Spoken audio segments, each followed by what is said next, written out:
Paano mo malalaman kung may gusto sa iyo ang isang babae gamit ang dark psychology? Karaniwan ang mga babae hindi agad nagsasabi kapag may gusto sila. Pero madalas nagbibigay sila ng palatandaan. Umaasa silang ikaw ang unang kikilos. Narito ang mga senyales na baka may gusto siya sa iyo. Nahuhuli mo siyang nakatingin sa iyo. Kapag may gusto ang babae, palihim siyang tumitingin. Pero kapag nahuli mo siyang nakatingin tapos biglang umiwas at ngumiti, malaki ang posibilidad na gusto ka niya. Subukan mo siyang tingnan pabalik at bantayan kung paano siya mag-react.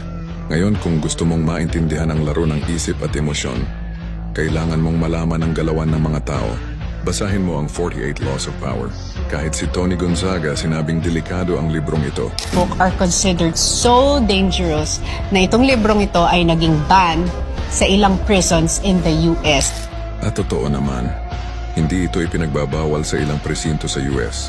Kung hindi ito tunay na makapangyarihan at delikado para sa kontrol ng utak ng tao. Kung gusto mong mabuksan ang isipan mo at matutong gumalaw sa mundo ng may diskarte, nandyan yan sa Yellow Basket. Balik tayo sa mga palatandaan. Gumagawa siya ng paraan para mapalapit sa'yo.